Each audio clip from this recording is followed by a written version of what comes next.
तो नाभिकीय संलयन क्वेश्चन क्या है? नाभिकीय संलयन किसे कहते हैं? ठीक है, ऐसी नाभिकीय अभिक्रिया जिसके हल्के नाभिक परस्पर संयुक्त होकर एक भारी तथा एक अस्थायी नाभिक का निर्माण करता है। क्वेश्चन समझिए, नाभिकीय संलयन वह अभिक्रिया है जिसके फलस्वरूप हल्का नाभिक परस्पर संलयन करके क्या करता है? परस्पर संयुक्त करके एक भारी तथा एक अस्थायी नाभिक का निर्माण करते हैं। उसे नाभिकीय संलयन कहते हैं। समझ में आ रही है? ओ पंकज जी, समझ में आ रही है कि नींद आ रही है? पंकज 86, पंकज त्रिपाठी, क्या सर सही है? दिखाई दे रहा है? क्या है क्वेश्चन? दीर्घ दृष्टि दोष क्या है? इसे दूर करने के लिए हम किस लेंस का उपयोग करते हैं? ये पढ़े हुए है कि नहीं? दीर्घ दृष्टि दोष क्या है? जब किसी के आंख में दीर्घ दृष्टि दोष की बीमारी हो जाती है तो कौन सा दर्पण का उपयोग करते हैं? लेंस। हाँ, कौन सा लेंस का उपयोग करते हैं? चलिए देखिए, यहाँ नेत्र गोलक छोटा होने के कारण आंख के लेंस नजदीक की वस्तुओं को प्रतिबिंब रेटिना के पीछे बनता है, इसलिए आंख नजदीक की वस्तुओं को साफ साफ नहीं देख पाती है, लेकिन दूर की वस्तुओं को साफ साफ देख पाती है। इसे दीर्घ दृष्टि दोष कहते हैं। दीर्घ दृष्टि दोष में क्या होता है? नेत्र का जो आंख का लेंस के नजदीकी वस्तु को प्रतिबिंब रेटिना के पीछे बनने लगता है, जिससे कारण क्या होता है? नजदीक की वस्तु को साफ नहीं दिखाई देती है। ठीक है, और दूर की वस्तुओं का नजदीक के वस्तुओं को साफ नहीं दिखाती है, लेकिन दूर की वस्तुओं को साफ देख पाती है। इसे क्या कहते हैं? दीर्घ दृष्टि दोष कहते हैं। इस दोष को दूर करने के लिए हम उत्तल लेंस का उपयोग करेंगे। ठीक है, नजदीक के बीमारी हो गया है तो कौन सा लेंस? और दूर वाला खराब हो जाता तो उत्तल लेंस। अवतल लेंस ना कि उत्तल लेंस? अच्छा, ये तो दीर्घ दृष्टि, निकट दृष्टि दोष में कौन सा लेंस? अवतल लेंस ना। काहे कंफ्यूज होता है? क्या कौन सा होगा सर? इसमें ना उत्तर हम, अरे भैया इसमें नहीं, हम दीर्घ में तो उत्तर होवे करेगा, हम निकट दृष्टि दोष में जिसको बीमारी हो जाएगा तो अवतल लेंस का प्रयोग होगा।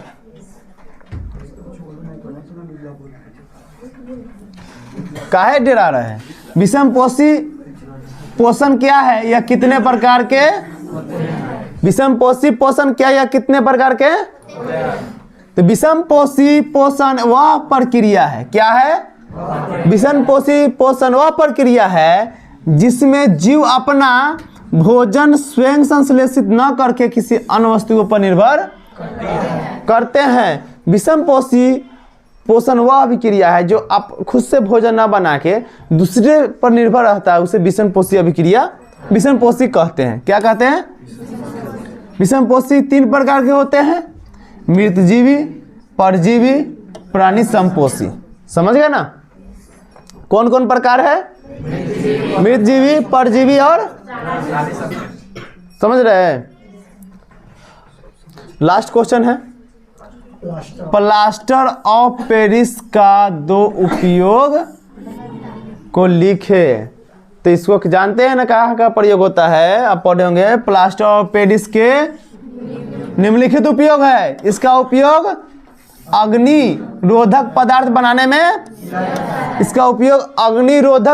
बनाने में किया जाता है, और इसका उपयोग खिलौने, सजावट के सामानों या मूर्तियों के इत्यादियों में क्या है? जानते हैं ना, चीनी मिट्टी वाला टाइप का बनता है, व्हाइट कलर रहता है ना, तो उसको मूर्ति बनाने में इसको क्या होता है? प्लास्टर ऑफ पेरिस का उपयोग किया जाता है। समझ में आ रही है बात?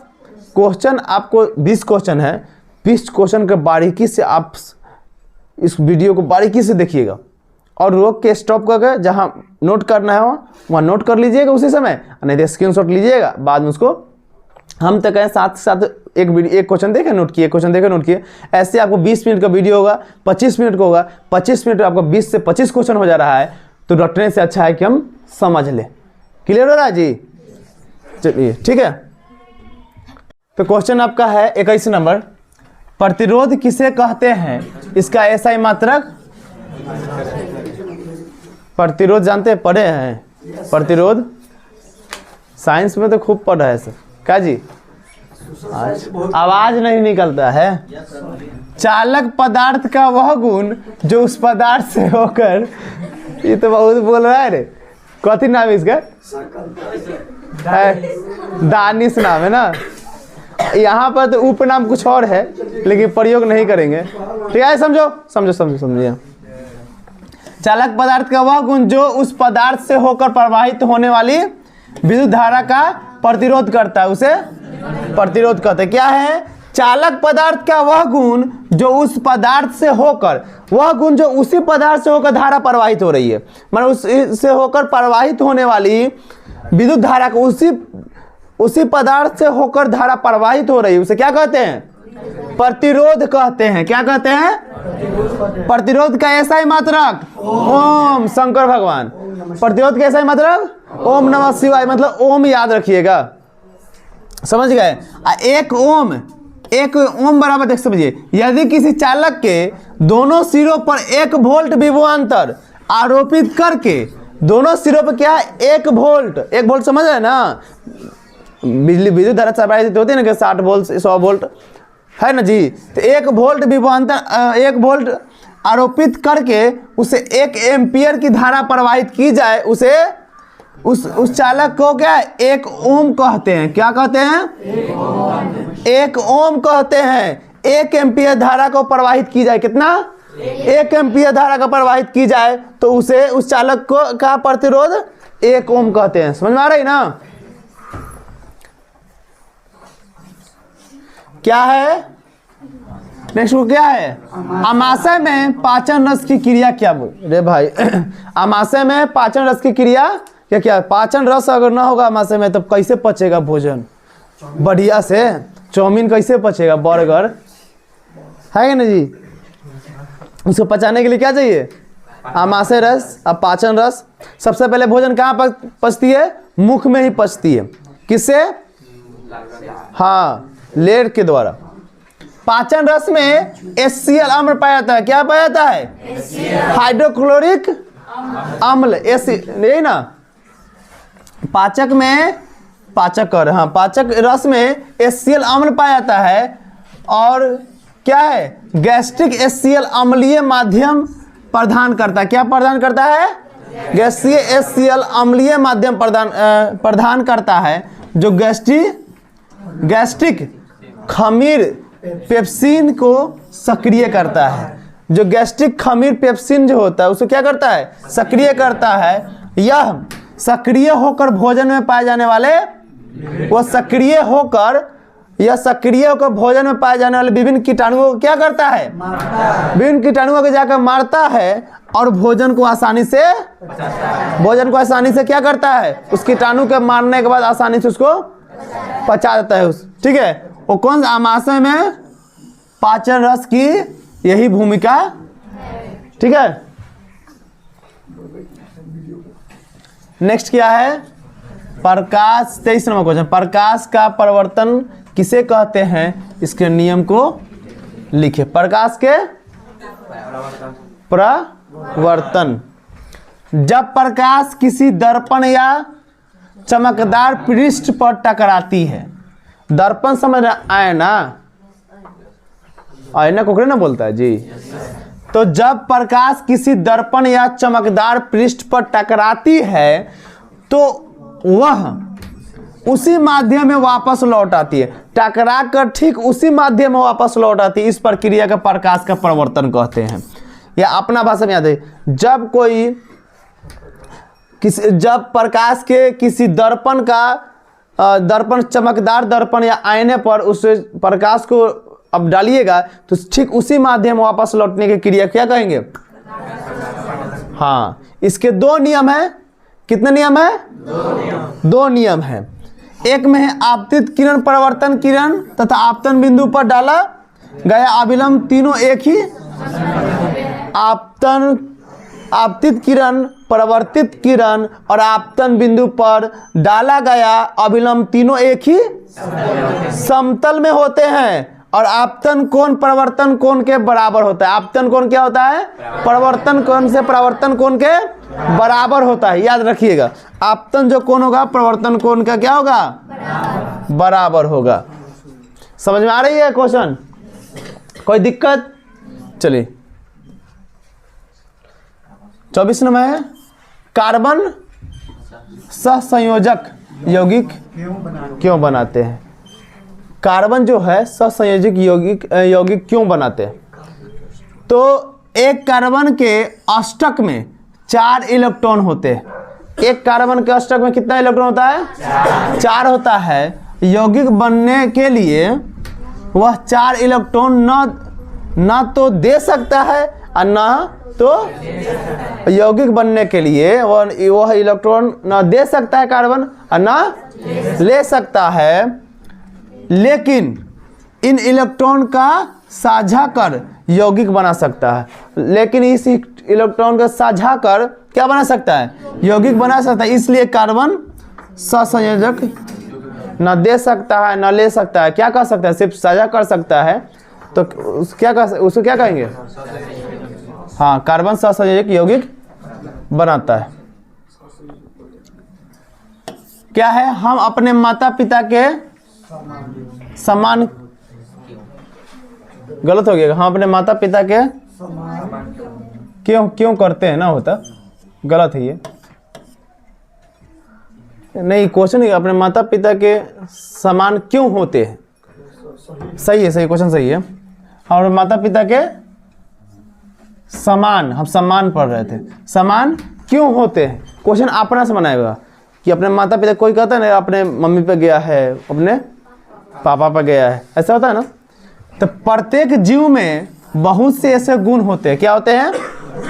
प्रत्येक जीव में बहुत से ऐसे गुण होते हैं जो पीढ़ी दर पीढ़ी माता पिता अर्थात जनकों से अनेक संतान में संचारित होते रहते हैं। ऐसे गुण को आनुवंशिक गुण या पैतृक गुण कहते हैं। इसी गुण के कारण हम अपने माता पिता के समान, किस गुण के कारण?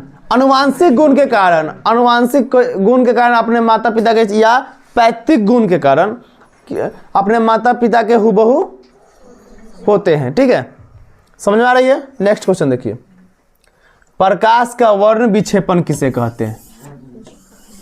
क्या है प्रकाश का वर्ण विक्षेपण किसे कहते हैं? जब सूर्य की प्रकाश किसी प्रिज्म से होकर गुजरता है, जब सूर्य का प्रकाश किसी प्रिज्म से होकर गुजरता है तो वह अपने अवयवी रंगों में विभक्त हो जाता है। क्या होता है?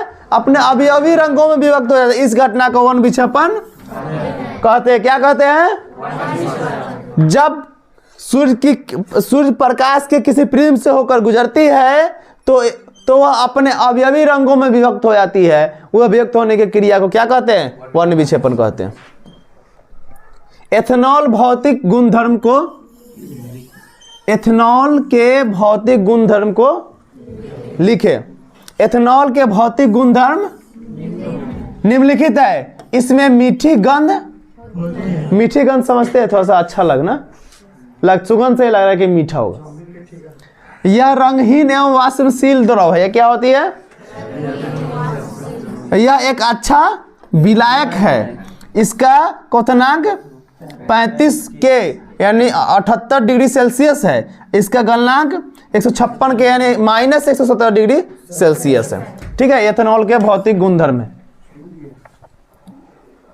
नेक्स्ट क्वेश्चन है आपका, ये क्या हो गया? इसको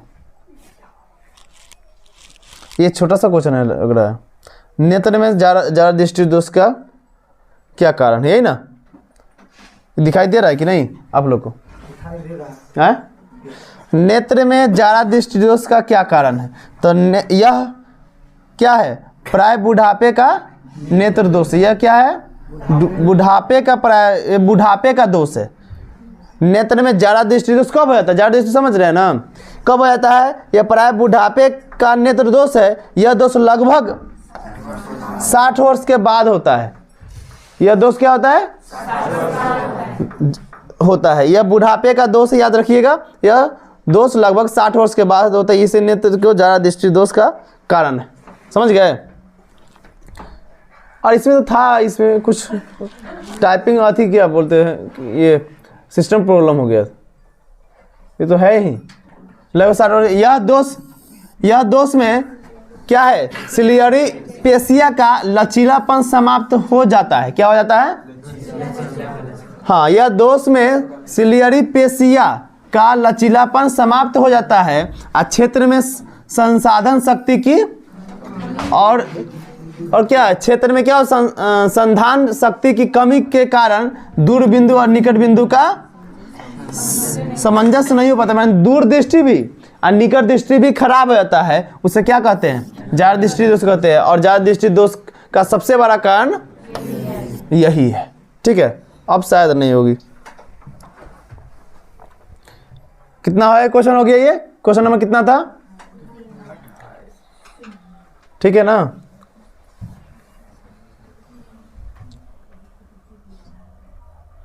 चलिए 28 था ना।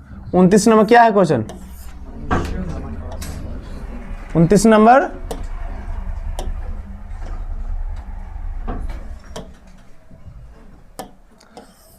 नंबर है मनुष्य में कार्बन डाइऑक्साइड तथा ऑक्सीजन का परिवहन कैसे होता है? मनुष्य में, मनुष्य को आप लोग मनुष्य है ना जी?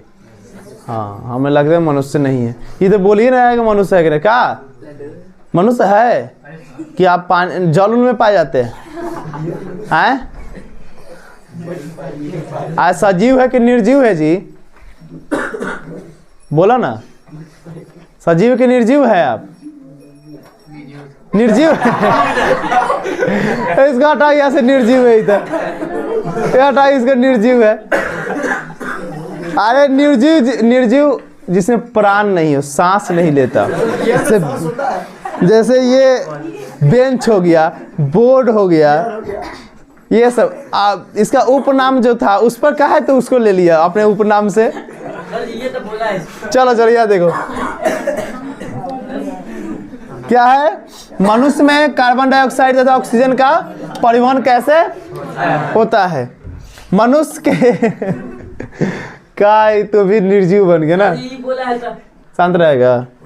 मनुष्य के शरीर में ऑक्सीजन तथा कार्बन डाइऑक्साइड गैस का परिवहन रक्त में उपस्थित हीमोग्लोबिन के नामक वर्णक की मदद से होता है। मनुष्य के शरीर में ऑक्सीजन और कार्बन डाइऑक्साइड क्या होता है? कार्बन डाइऑक्साइड गैस का परिवहन रक्त में, रक्त मतलब ब्लड में, खून में उपस्थित हीमोग्लोबिन नामक वर्णक की मदद से क्या होता है? खून में भी ऑक्सीजन पाई जाती है और यह वर्णक फेफड़े से वायु कोश में उपस्थित वायु से ऑक्सीजन को ग्रहण कर इसे शरीर के विभिन्न कोशिकाओं में क्या करता है? विस्तृत कर देता है। यह क्या करता है? हीमोग्लोबिन नामक वर्णक की वर्णक क्या करता है? फेफड़ों के वायु कोश में, फेफड़ा जहाँ हम लोग सांस लेते हैं उस वायु कोश में उपस्थित वायु में, वायु कोश में जो उपस्थित वायु रहता है, ऑक्सीजन रहता है, उससे क्या ऑक्सीजन को क्या करता है? ग्रहण कर लेता है और शरीर का हर एक भागों में उसको क्या करता है? विस्तृत कर देता है। नेक्स्ट क्या है? प्लास्टर ऑफ पेरिस का सूत्र लिखे। यह जिप्सम से कैसे बनाया जाता है? प्लास्टर ऑफ पेरिस का सूत्र CaSO4 × 1/2H2O क्या है? CaSO4 × 1/2H2O होता है। इसको याद रखिएगा। जिप्सम को इस्पात के बर्तन में 100 सेल्सियस ताप पर उसे क्या करेंगे? गर्म कर जल में 3/2 अणुओं का त्याग कर, कितना त्याग कर प्लास्टर पेरिस बनाता है। क्या करता है? प्लास्टर ऑफ पेरिस बनाते हैं, कितना डिग्री सेल्सियस में गर्म करता है? 300 बोल रहा है, 100 डिग्री सेल्सियस ना है। नेक्स्ट क्वेश्चन क्या है आपका? विद्युत मोटर का सिद्धांत। ये भी क्वेश्चन बहुत इंपोर्टेंट क्वेश्चन है। हाँ, काहे नहीं जा चल रहा है, समझ में नहीं आ रहा। ये भी क्वेश्चन बहुत इंपोर्टेंट क्वेश्चन है। विद्युत मोटर एक ऐसा यंत्र है, विद्युत मोटर एक ऐसा यंत्र है जो विद्युत ऊर्जा को यांत्रिक ऊर्जा में क्या करता है?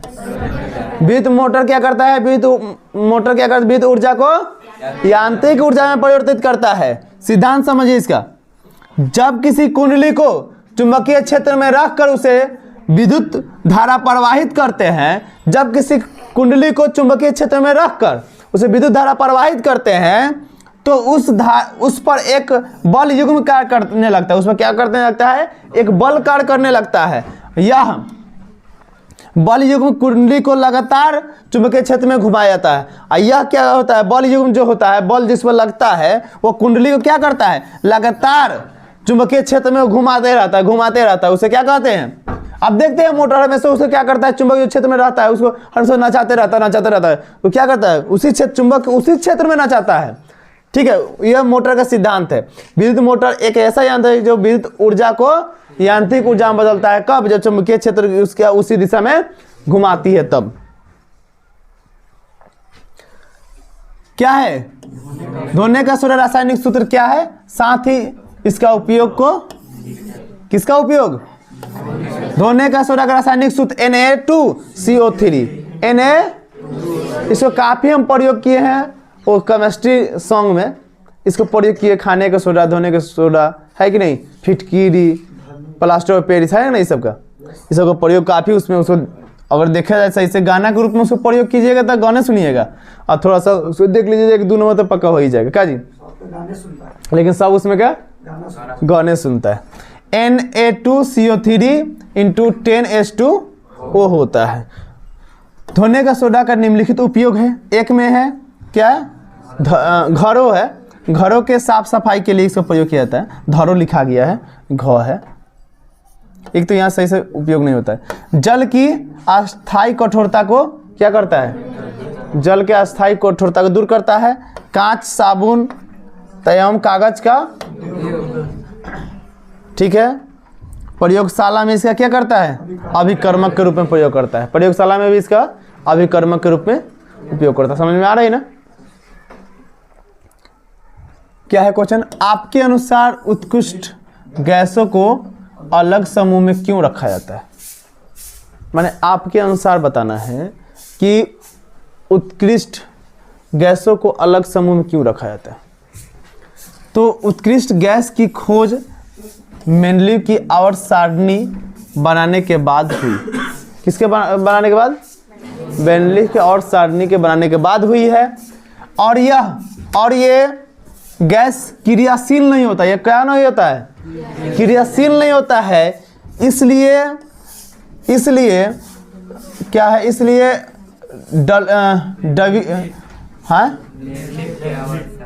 इसलिए मेंडलीव पे गलती लिखा गया है। मेंडलीव की आवर्त सारणी को छेड़छाड़ किए बिना इसे एक अलग समूह में रखा गया है। माने उसको छोड़कर, मतलब उसको जैसे प्रस्तुत किए हैं उसको बिना छुए उसे क्या किया? एक अलग समूह में रखा गया है, क्योंकि ये रासायनिक रूप से क्रिया करता है। यह क्या होता है? रासायनिक रूप से क्रिया। इसीलिए उसको मेंडलीव जो आवर्त सारणी प्रस्तुत की है उसको ज़्यादा उसको छेड़छाड़ नहीं किया गया। एल्युमिनियम से बनी वस्तु में जंग क्यों नहीं लगता? ये भी क्वेश्चन बहुत इंपॉर्टेंट है। एल्युमिनियम से बनी वस्तुओं में जंग क्यों नहीं लगता है? तो एल्युमिनियम एक क्या है? शक्तिशाली एवं सस्ता धातु है। शक्तिशाली एवं सस्ता धातु है कि नहीं जी? अभी थोड़ा महंगा हो गया था, पहले सस्ता था। यह ताप का सुचालक है। ताप का क्या है? परंतु यह अत्यधिक अभिक्रियाशील होता है। परंतु यह क्या होती है? अत्यधिक अभिक्रियाशील होती है। अगर वायु में संपर्क में आ जाने पर इसकी सतह पर एल्युमिनियम ऑक्साइड Al2O3 की परत चढ़ जाती है। जैसे ही वायु के संपर्क में आती है, आर्द्र वायु के संपर्क में आती है, वैसे ही क्या होती है, इसकी सतह पे एक एल्युमिनियम ऑक्साइड परत अपने आप चढ़ जाती है। यही कारण है कि एल्युमिनियम से बनी वस्तुओं पर जंग, जैसे ही परत चढ़ जाती है उस पर जंग नहीं लगता है। दृष्टि दोष क्या है, यह कितने प्रकार का, क्या है दृष्टि दोष क्या है, यह कितने प्रकार का? समान नेत्र द्वारा 25 सेंटीमीटर की वस्तु को स्पष्ट देखा जाता है। समान नेत्र द्वारा 25 सेंटीमीटर की वस्तु को स्पष्ट देखा जाता है, लेकिन जब इस स्पष्ट दर्शन की न्यूनतम दूरी पर वस्तु को स्पष्ट नहीं देख पाता है तो कहा जाता है कि नेत्र में दृष्टि दोष है। अब 25 सेंटीमीटर दूरी पर स्पष्ट दिखाई नहीं दे रहा है तो जानिए कि आपके भी आंख पे दृष्टि दोष, कोई ना कोई दृष्टि दोष का प्रॉब्लम है। तो सब लोग आज जा के इतना 25 सेंटीमीटर कॉपी रख के देखिएगा कि मेरा आंख सही है या गलत। यह मुक्ता कितने प्रकार का होता है? यह मुक्ता कितने प्रकार का होता है? एक में निकट दृष्टि दोष, दूर दृष्टि दोष, जारा दृष्टि दोष, अबिंदुतकता। ठीक है, नेक्स्ट क्वेश्चन क्या है? बेकिंग सोडा यानी खाने वाला सोडा का गुणधर्म समझ गए ना? बेकिंग सोडा या खाने वाला सोडा का गुणधर्म बताना है।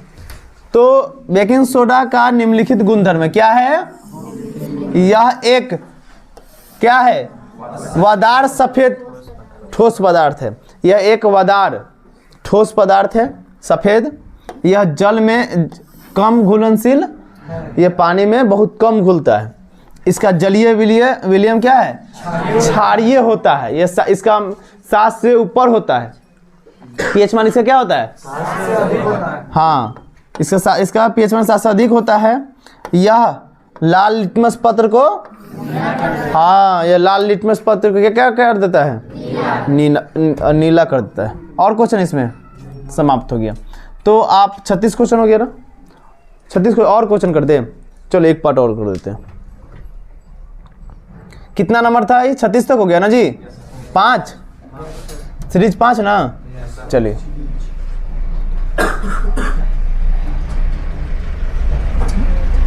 क्या है क्वेश्चन आपका? हाँ, 1 मिनट रुक जाइए। विद्युतीय बल्ब में निष्क्रिय गैस क्यों भरी जाती है? आपके एमईडी में क्या है? विद्युत बल्ब में, सीधे बल्ब में निष्क्रिय गैस क्यों भरी जाती है? एमईडी में यही ना है। इसमें क्या है? विद्युतीय बल्ब में निष्क्रिय गैस क्यों भरी जाती है? एक बार याद रखिएगा, जितना भी क्वेश्चन है सबको रिपीट कर लीजिएगा। आपको साइंस में हमको लगता नहीं दिक्कत होगा। इसको सब्जेक्टिव में, आप इसको एडजेक्टिव में भी यूज कर सकते हैं। जिसको अच्छा सब्जेक्टिव हो जाएगा जी, समझ जाएगा, उसको एडजेक्टिव में दिक्कत होगा? नहीं होगा। एडजेक्टिव कहाँ से बनाता है? सब्जेक्टिव से उठा के क्वेश्चन बनाता है। तो आप इसको एक बार क्लियर हो जाता है, उसको आप बढ़िया बारीकी से देख लीजिएगा, आपको एडजेक्टिव में भी दिक्कत नहीं होगा। और एडजेक्टिव का भी, जैसे अभी सब्जेक्टिव चला रहे हैं, एडजेक्टिव का भी हम 200-250 क्वेश्चन आपको बता देंगे समझाते हुए, तो क्लियर हो ही जाएगा आपको। ठीक है, ऐसा कोई दिक्कत है तो आप फिर से बोलिएगा, समझा दिया जाएगा, क्लियर ऐसा हो जाएगा। खाली सिर्फ आप घर पर समय दीजिए, 4-5 घंटा, कम से 5 घंटा प्लस पढ़ा कीजिए, और जो होमवर्क है उसको बनाइए। मैथ हो चाहे साइंस हो, कोई भी सिलेबस हो, कोई भी विषय हो, सब्जेक्ट हो, उसको ध्यान से पढ़िए। थोड़ा सा समय नहीं है अब, कितना आपको एक ही क्वेश्चन बारीकी से, अब तो वही क्वेश्चन जो बताया जाएगा, वीवीआई क्वेश्चन है वही नहीं बताया जाएगा। उसकी संभावना, जिसकी संभावना ज़्यादा रहेगी वही क्वेश्चन को बताया जाएगा। ठीक, तो थोड़ा सा आप लोग भी मेहनत कीजिए। विद्युतीय बल्ब में निष्क्रिय गैस क्यों भरी जाती है? तो विद्युतीय बल्ब में निष्क्रिय गैस इसलिए भरी जाती है क्योंकि बल्ब सही रह सके, नहीं तो फिलामेंट हवा के संपर्क में आ जाएगी और वह हवा के ऑक्सीजन से ऑक्सीकृत होकर भंगुर हो जाएगा, यानी कि टूट जाएगा और टूट जाएगा। भंगुर यानी कि वो देखते हैं कभी रेड वाला बॉल में होता है जो शीशा इसमें लगा रहता है, उसमें फिलामेंट लगा रहता है ना, किस चीज़ का बना रहता है? टंगस्टन का बना रहता है। उसमें निष्क्रिय गैस भरी रहती है, तो जैसे उसमें अगर निष्क्रिय गैस नहीं भरी रहेगी तो जैसे ऑक्सीजन के संपर्क में आएगा वो टूट जाएगी। ठीक है, इसलिए बल्ब के भीतर हवा को निकाल कर निष्क्रिय गैस, ठीक है, समझ में आ रही है? एक बार रिपीट करते हैं। विद्युत बल्ब में निष्क्रिय गैस इसलिए भरी जाती है क्योंकि बल्ब सही रह सके और फिलामेंट हवा के संपर्क में नहीं आ सके। वह हवा के ऑक्सीजन से ऑक्सीकृत होकर भंगुर या टूट जाएगा, इसलिए उसमें निष्क्रिय गैस की क्या भरा जाता है। ठीक, क्या होता जब धातु जल के साथ अभिक्रिया, जब धातु को जल के साथ अभिक्रिया करती है तो क्या होता है? तो जल के साथ अभिक्रिया करके धातु हाइड्रोजन गैस तथा धातु ऑक्साइड उत्पन्न करती है। धातु को जब जल के साथ अभिक्रिया कराइएगा तो धातु हाइड्रोजन गैस तथा धातु ऑक्साइड उत्पन्न करती है। जो धातु ऑक्साइड जल में घुलनशील है, क्या है? जल में घुलनशील है, और जल में घुलकर धातु हाइड्रोजन प्रदान करता है, और जल में ही घुलती है, घुल कर क्या कर धातु हाइड्रोजन ऑक्साइड प्रदान करती है। लेकिन सभी धातुएं जल के साथ अभिक्रिया, सब धातु जल के साथ अभिक्रिया नहीं करती है, कुछ धातु जल के साथ अभिक्रिया करती है, और जैसे ही जल में घुलती है तो कौन सा? धातु हाइड्रो ऑक्साइड गैस प्रदान करती है। ठीक है, समझ में आ रही है? चलिए नेक्स्ट, विद्युत फ्यूज क्या होता है, इसके उपयोगिता को लिखे। क्या है? विद्युत फ्यूज। फ्यूज समझ रहे हैं? फ्यूज ना समझ रहे? बोर्ड में लगा रहता है। घर में बोर्ड है? नहीं, बोर्ड हो नहीं घर में? घर में बिजली है, लाइन जिसको बोलते हैं। ओ, लाइन से दूसरा कुछ समझ गया। फ्यूज शीशे और टीन, हाला नहीं समझिए इसको। फ्यूज शीशे और टीन का एक मिश्र धातु, किसका है? शीशे और टीन का मिश्र धातु है। इसका गलनांक क्या होता है? इसका गलनांक बहुत कम होता है जी, तथा शॉर्ट परिपथ में होने वाली हानि से रक्षा करता है। इसे विद्युत फ्यूज कहते हैं। घर में देखिएगा एक फ्यूज चीनी मिट्टी का बना रहता है फ्यूज, उसमें एक तांबे के तार का प्रयोग किया जाता है। जैसे घर में लघु पतन हुआ, माने शॉर्ट सर्किट हुआ, आग लगा तो वो तार गल जाती है और ज़्यादा क्षति होने से बच जाती है, उसे विद्युत फ्यूज कहते हैं। अब विद्युत फ्यूज का उपयोग परिपथ को अति भारण तथा लघु पतन से बचने के लिए किया जाता है। जो अभी बताया ना, आग लगने से, क्षति ज़्यादा होने से बचने के लिए उसको किया जाता है। अब फ्यूज के रूप में अधिक प्रतिरोधकता एवं कम गलनांक वाले पदार्थ का व्यवहार किया जाता है। क्या किया जाता है? अधिक प्रतिरोधकता एवं कम गलनांक वाले पदार्थ का व्यवहार किया जाता है। अब फ्यूज हमेशा विद्युत युग्मय ना, फ्यूज हमेशा विद्युत युग्मय तार के साथ श्रेणी क्रम में, हमेशा उसको श्रेणी क्रम में जोड़ा जाता है। जब भी क्षमता से अधिक विद्युत धारा जैसे ही प्रवाहित होती है, क्या होती है? तो विद्युत धारा से उसमें प्रभाव के कारण विद्युत तार गल जाता है और परिपथ भंग हो जाता है, लाइव बिजली कट जाती है और आग लगने, शॉर्ट सर्किट लगने से बच जाती है। जैसे ही धारा, विद्युत धारा जैसे ताप बढ़ता है, वहाँ से वोल्टेज जैसे ही बढ़ेगा, इस फ्यूज का तार पतला लगा रहता है, वो जैसे धारा प्रवाहित जाती है, जैसे आएगा ये गल जाएगा और शॉर्ट सर्किट होने से क्या होता है? वो बच जाता है। उत्तम ईंधन के कौन कौन से लक्षण है? आप लोग क्वेश्चन पढ़े हुए हैं? उत्तम ईंधन के निम्नलिखित लक्षण है। ऐसा लगा है कि एक भी क्वेश्चन नहीं पढ़ा हो। लगभग 39 क्वेश्चन हो गया अभी ना जी। इसमें सबको लगता है 2 या 3 ही क्वेश्चन लगा होगा, थोड़ा सा आपको अलग है, नहीं तो 99% क्वेश्चन आपको पढ़ा हुआ है। इसीलिए आपको रिपीट हो जा रहा है। एक बार आप अपना से रिपीट कर लिए हुए हैं, फिर हम समझाते हुए रिपीट कर दे रहे हैं, तो दिक्कत नहीं होना चाहिए। समझ गए? इसका ऊष्मीय मान अधिक होता है। क्या होता है? उत्तम ईंधन का ऊष्मीय मान, इसका ज्वलन ताप उचित, इसका ज्वलन ताप क्या होना चाहिए? इसके दहन की दर संतुलित होना चाहिए। इसके दहन की दर क्या होना चाहिए? यह सस्ता होना चाहिए। हाँ, और इसका भंडारण तथा प्रयोग विधि सरल तथा सुरक्षित होना। इसका भंडारण तथा प्रयोग विधि सरल होना चाहिए और सुरक्षित होना चाहिए। तो उत्तम ईंधन का उपयोग के ये निम्नलिखित उपयोग है, इसको बढ़िया से याद रखिएगा। प्रतिवर्ती क्रिया किसे कहते? क्या है? एक उदाहरण भी लिखिए। प्रतिवर्ती क्रिया किसे कहते हैं? एक उदाहरण भी लिखिए। एक उदाहरण पूछ रहा है। तो हमारे शरीर में होने वाली कुछ ऐसी अभिक्रियाएं जो मस्तिष्क के आदेश के बिना ही तुरंत हो जाती है, इसे प्रतिवर्ती क्रिया।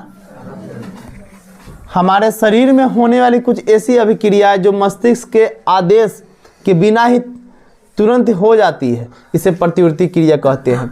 जैसे पलकों का झपकना, छींक और खांसना। ये क्या होता है समझ लीजिए। जो आँख का जो पलक है, पलक कुमारी के पास मत जाना भाई।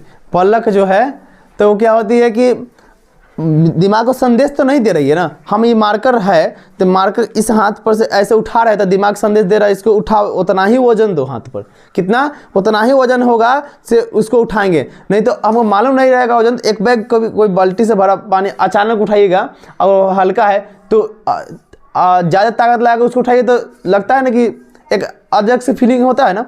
तो वैसे क्या है कि इसमें पलक झपकता है, दिमाग को संदेश नहीं मिलती है। छींकना, देखते रहेगा छींकेगा, दिमाग थोड़ा कह रहा है कि हम जाए बेटी छींके, ऐसा नहीं होता है। फिर डायरेक्ट क्या होता है? छींक आ जाती है। खांसना भी दिमाग को संदेश नहीं आता है। जैसे ही खांसी आएगा, खांसी अपना स्टार्ट हो जाती है, दिमाग को संदेश नहीं कि हाँ जा रहे हैं खांसने, आप ध्यान दीजिएगा शरीर में क्या क्या होने जा रहा है। दिमाग का संतुलन बनाए रखने के ब्रेन सबसे बड़ा काम होता है ना, ब्रेन होती है ना। तो ब्रेन के संदेश दिए बिना ये 3 कार्य होती है: छींक, पलक झपकना और खांसना। समझ गए?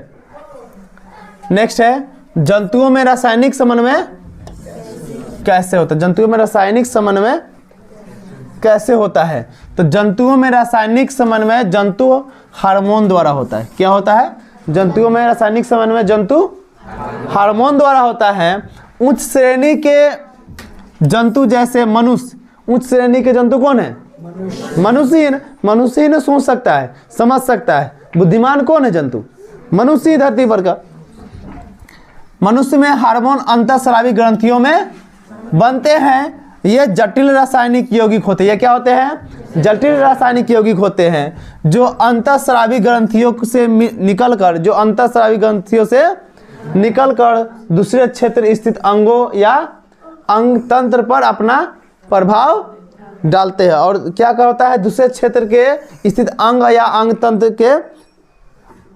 तंत्र पर अपना प्रभाव डालते हैं कि इस जंतुओं का रासायनिक समन्वय है। ठीक है। मधुमेह क्या है? क्वेश्चन, मधुमेह से आप क्या समझते हैं? तो मधुमेह किसके कारण होता है? इंसुलिन की कमी के कारण। किसके कारण होती है? इंसुलिन की कमी के कारण होता है। जब हमारे शरीर में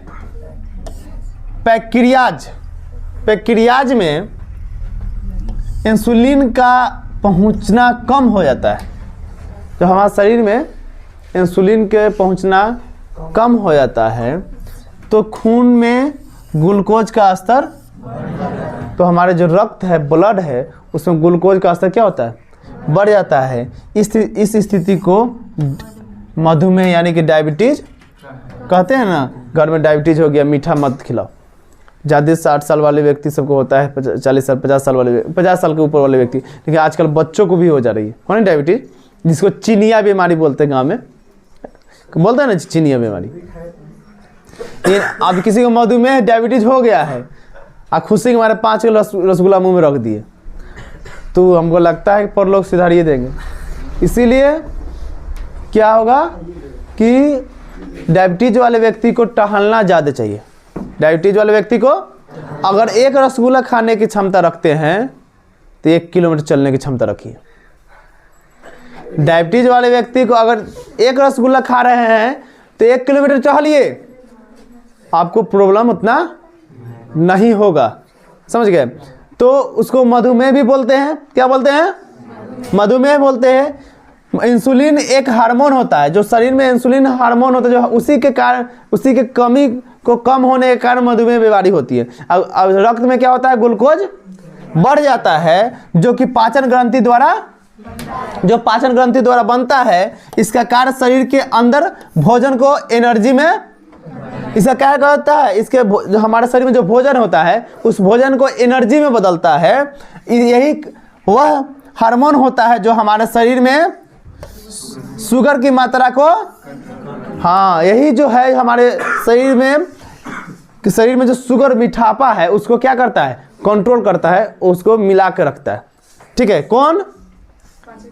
हाँ, ठीक है। इसको एक बार इसको भी ध्यान से देख लीजिएगा। नेक्स्ट है इसमें व्यंजक चूर्ण का रासायनिक नाम और सूत्र एवं उपयोग को लिखे। लास्ट क्वेश्चन है आपका, ध्यान से देख लीजिए। आज हो गया 43 क्वेश्चन, कल इसका सेकंड पार्ट कर देंगे। आपको कल पूरा समाप्ति कर देंगे साइंस, 2 पार्ट में पूरा समाप्त। ठीक है? व्यंजक चूर्ण का रासायनिक नाम कैल्शियम ऑक्सीक्लोराइड होता है। क्या होता है? क्लोराइड होता है। व्यंजक चूर्ण का रासायनिक नाम कैल्शियम ऑक्सीक्लोराइड होता है एवं इसका सूत्र क्या होता है? CaOCl2 होता है। उपयोग समझ लीजिए। कागज उद्योग में व्यंजक के रूप में प्रयोग करते हैं। कागज के उद्योग में क्या इसको व्यंजक चूर्ण के रूप में उपयोग करते हैं ना जी। दूसरा, कपड़ा उद्योग में इसको व्यंजक के रूप में उपयोग करते हैं। तीसरा, इसे क्लोरोफॉर्म बनाने में उपयोग करते हैं। तीसरा, प्रयोगशाला में यह ऑक्सीकारक का कार्य करता है। प्रयोगशाला में क्या करता है? ऑक्सीकारक का कार्य करता है। इसको क्या कीजिएगा, एक बार बढ़िया से इस वीडियो को देख लीजिएगा, और जहाँ जो क्वेश्चन में आपको नहीं याद हो रहा है उसको नोट कर लीजिएगा, याद कीजिएगा इसको ध्यान से। ठीक है?